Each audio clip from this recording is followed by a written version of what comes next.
Shalom à vous et bienvenue sur Gospel Light. Et dans cette émission Couloir Gospel, celle-là même qui va au cœur des événements près de chez vous. Et comme vous pouvez bien le constater, nous sommes à l'auditorium de l'Église Alliance Chrétienne d'Avia 2 où se prépare un événement qui se tient généralement à la même période. Il est organisé par la maison de production ZAC Productions et il verra principalement sur scène le chantre de l'espérance Chris Blandel à qui je dis bonjour. Bonjour, je suis heureux d'être là, Gospel Light. C'est ma maison. C'est votre maison, comme toujours. Celle-là également, c'est notre maison. Mais on parle de ce festival que vous organisez qui se tiendra donc le 8 juin prochain, ici même, et qui verra la prestation de plusieurs artistes qui vous accompagneront donc sur scène. On parle du festival Paraclet Festival de Louange. Ah oui, la précision, elle est importante. Le Paraclet Festival de Louange. Et justement, c'est vous qui l'organisez. Mais il y a ceux-là qui vous connaissent, il y a certainement d'autres qui tombent pour la première fois sur cette vidéo et qui voudraient bien connaître qui est Chris Blandel. En effet, oui. Bon, je suis Chris Blandel, virgule, le chant de l'espérance. Je suis un artiste gospel. J'ai quelques chansons à mon actif, mais je suis également chante dans l'église dans laquelle nous sommes d'ailleurs. Je chante depuis un peu plus d'une vingtaine d'années. Depuis votre jeune âge, il faut certainement le dire. Oui, j'ai commencé avec la guitare basse. D'accord. Et puis après, je me suis un peu reconverti, si on peut le dire ainsi. Je me suis reconverti au chant. Et depuis quelques années, j'ai lancé mes premiers concerts et nous y voilà. Alors, chacun suit sa propre voix. Chacun suivait sa propre voix. Et la voix que vous avez lancée depuis quelque temps, c'est le Paraclet Festival. Attention, parce que quand on dit chacun suivait sa propre voix, ça veut dire que cette voix-là n'était pas une voix, c'était pas une bonne voix. Ah, d'accord. C'était la mauvaise voix. Maintenant, c'est pourquoi on met ça au passé à l'imparfait. Sauf que là, je suivais cette voix-là. J'ai changé de voix. Je suis arrivé maintenant sur une belle voix, une meilleure voix. J'ai même envie de dire que c'est un boulevard. Ah, d'accord. Et justement, vous nous conduisez tous sur cette voie-là. C'est la voix du Paraclet Festival de Louange. Oui, c'est la voix du Seigneur d'abord. D'abord du Seigneur. Maintenant, on l'a intitulé le Paraclet Festival de Louange parce qu'on souhaiterait qu'un maximum de personnes puissent venir célébrer le Saint-Esprit avec nous pendant cette fête. C'est une fête en réalité. D'accord. Mais qu'est-ce qui a motivé justement la naissance de ce festival? Bon, disons que il y a quelques années, je dis nous, je préfère dire nous parce que on n'est jamais seul. C'est vrai que voilà, c'est vrai qu'on commence toujours. C'est une idée. C'est fut une idée qui est venue dans mon cœur et puis j'ai partagé cette idée et nous avons conclu que nous ferions, nous concrétiserons cette idée à la Pentecôte parce que c'était une pensée forte et cette pensée m'est venue à l'approche de la Pentecôte et donc depuis 2010 nous avons commencé les concerts qu'on appelait à l'époque Chris Blandel et les fils de Lévi. D'accord. Nous avons fait plusieurs éditions et il y a 3 ans en arrière nous avons pensé qu'il fallait faire évoluer le concept et donc le concept a évolué et nous l'avons intitulé Paraclet Festival de Louange parce que nous voulions qu'il y ait plus d'artistes qui interviennent. Nous voulions que l'éclairage ne soit plus focalisé seulement sur Chris Blandel, mais qu'il y ait d'autres qui arrivent, des artistes en herbe, des artistes confirmés, de venir exposer. En tout cas, ceux qui ont un talent, peuvent venir. Plusieurs produits. D'accord. Donc cette année marque la 3e édition. Quel bilan tirez-vous on va dire, des précédentes aventures sur le plan spirituel et artistique? J'avoue que les 2 dernières ont été de très belles éditions parce que c'est toujours intéressant de voir que ce n'est plus que vous, il y a d'autres personnes qui viennent, donc qui apportent aussi une touche particulière. Le public aussi arrive et constate que bon, ce n'est plus seulement Chris Blandel, il y a d'autres artistes qu'ils apprécient, qu'ils aiment. Ça a été parfois difficile parce que ça ne passe pas comme dans du beurre. Voilà, ça a été parfois difficile, mais on tire toujours de belles leçons d'expérience pareilles. Et je peux dire que les concerts qui ont commencé depuis 2010 et le festival qui a commencé depuis 2 ans, ça a été un moment d'édification pour nous et certainement pour ceux qui viennent. Ça a été un moment de formation, ça a été un moment de persévérance parce que nous avons appris à persévérer. Parfois, à un moment donné, on s'est dit non, on va abandonner. C'est beaucoup trop d'argent qu'on dépense, alors que financièrement, on n'a pas toujours de retour. On n'a pas peut-être toujours toutes les félicitations. Mais on s'est dit, nous avons un objectif, nous avons une vision, on va persévérer parce que il faut bien qu'il y ait des personnes qui persévèrent dans cet élan, parce que nous en avons besoin ici au Gabon, et nous avons des artistes qui ont du talent, qui ont des capacités, et c'est pas toujours facile de trouver, de se produire sur scène. De se produire sur scène, et nous nous sommes dit, pourquoi ne pas leur offrir cette scène-là? Parce que ça fait toujours plaisir de voir que d'autres personnes sont heureuses. Alors, je voudrais savoir, quelles sont les clés de cette persévérance? Bon, écoutez, c'est d'abord la vision. Voilà. On veut aller quelque part. On voudrait voir certains artistes arriver à un niveau. On sait qu'ils ont du talent, mais qui n'ont pas toujours la possibilité de se produire. Ensuite, il y a une vision que le Seigneur a mis dans nos cœurs, parce que il faut pas oublier, c'est d'abord une affaire de foi, de Seigneur. Voilà. Nous nous sommes engagés depuis fort longtemps à servir le Seigneur, et nous avons trouvé la bonne voie.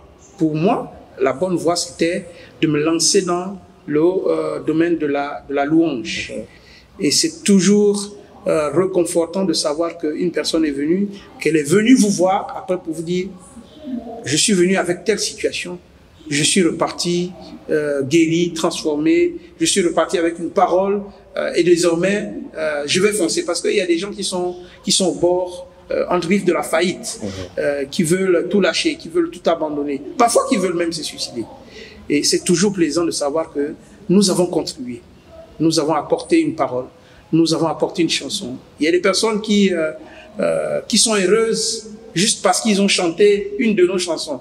Et c'est tout ça là qui nous fortifie. Et nous avons également vu la main de Dieu pendant tout ce temps. Donc je pense que l'Esprit de Dieu est disposé à venir bénir. Parce que c'est des moments qui sont agréables au Seigneur. Parce que ça s'est fait aussi à un moment particulier que la Bible appelle la Pentecôte. Parce que depuis les temps anciens, Dieu avait déjà demandé à son peuple de célébrer la fête. Il y avait plusieurs fêtes. Parmi ces fêtes-là, il y avait la fête de Pentecôte. Donc pour Dieu, c'est déjà un moment de réjouissance. C'est un grand moment. Et donc c'est normal que pendant la fête de Pentecôte, il y a à manger, il y a à boire. Parce que pendant la fête commence par la nourriture, par la boisson, et puis par des chants et des danses. Et il faut rappeler que le jour de Pentecôte, c'était la descente du Saint-Esprit. Oui. Justement, ça me permet d'en venir à la thématique choisie pour cette édition, qui est intitulée « Ni par la force, ni par la puissance ». Tiré de Zacharie 4, verset 6. Verset 6. Justement, si vous nous en disiez un peu plus sur cette thématique, pourquoi le choix de cette thématique et qu'est-ce qu'elle est censée apporter pour toutes ces personnes-là qui vont se déplacer et ces participants? Alors, si vous voyez bien, l'intitulé de l'événement, c'est Paraclet, Festival de louange. Le Paraclet, c'est, pour dire simple, c'est le Saint-Esprit.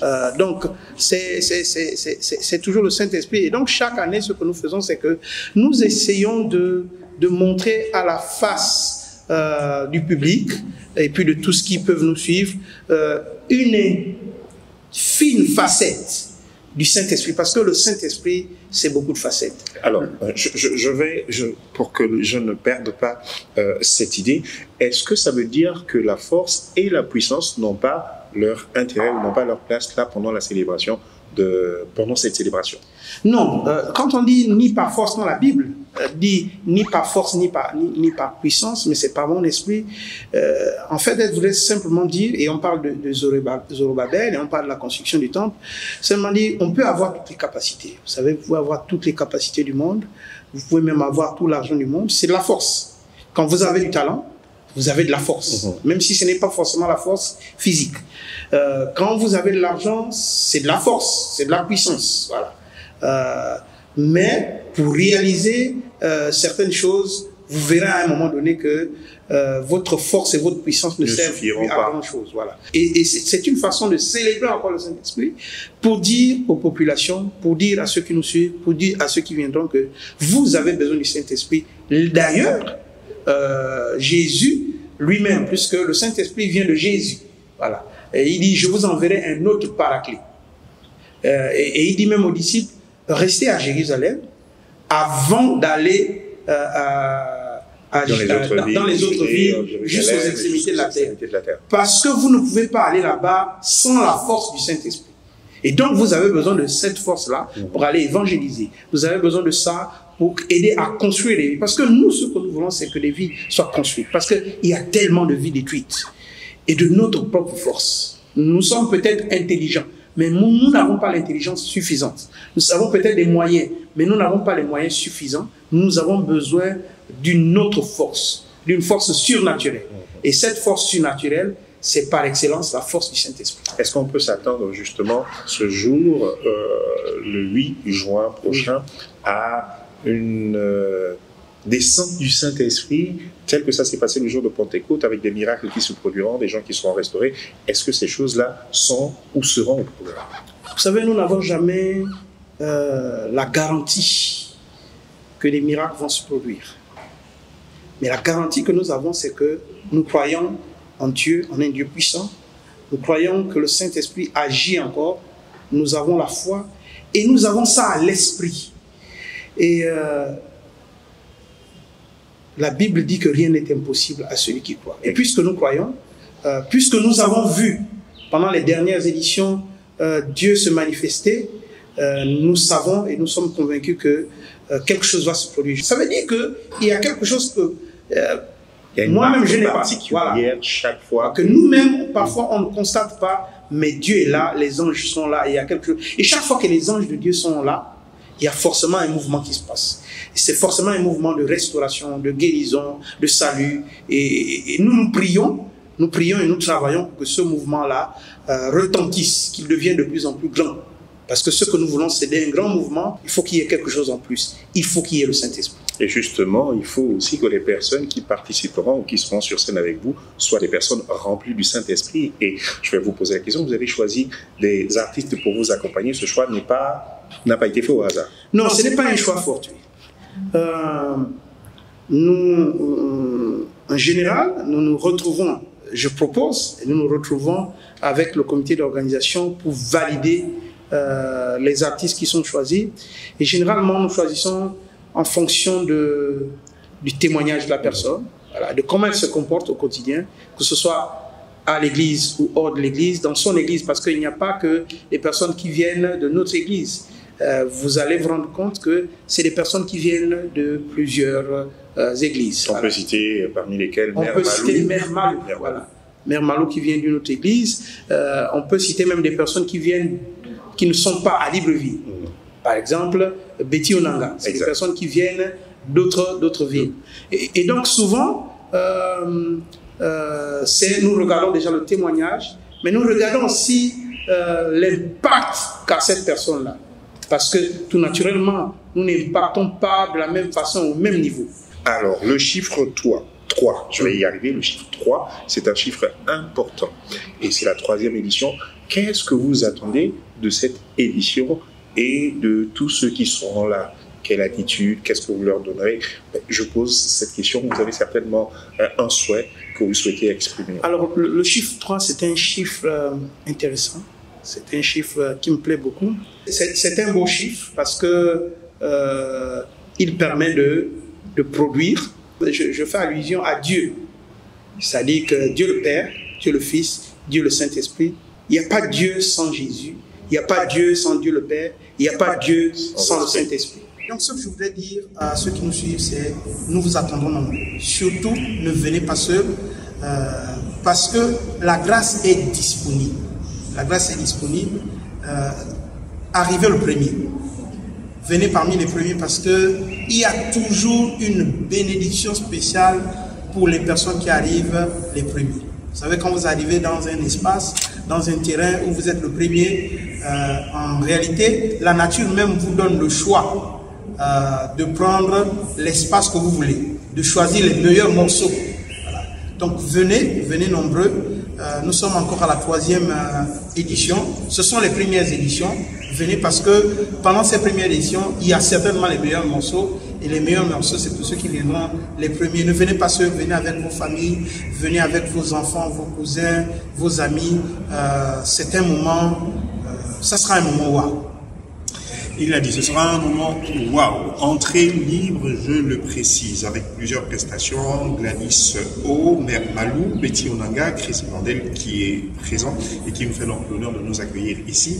Paul Zita, Clémence Nguema et Franck Branly. Je rappelle une date, le 8 juin donc de cette année 2025 à partir de 16h. Vous aurez l'opportunité, 16h30, vous aurez l'opportunité de finir votre culte et après venir célébrer le Seigneur ici, jour de Pentecôte, célébration de Pentecôte.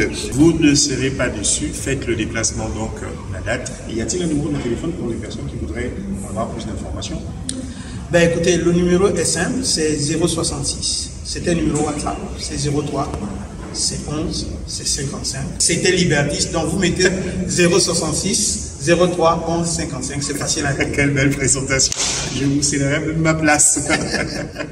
Alors c'est sur cette belle note donc, que nous refermons cette émission avec ce rendez-vous qui vous est donné. On parle bien du 8 juin de cette année à partir de 16h30. Si vous êtes au Gabon, faites le déplacement. C'est une entrée libre et le Saint-Esprit sera en action ce jour avec Chris Blondel et sa troupe, les fils de Lévi. Chris Blondel, le chantre de l'espérance. Vraiment, celle-là, je ne vais plus l'oublier. Donc, on se dit au revoir en se disant que le Seigneur nous garde tous et nous sommes gospel un jour et gospel, nous le resterons toujours. Merci à vous, gospel. Que Dieu vous bénisse et à très bientôt.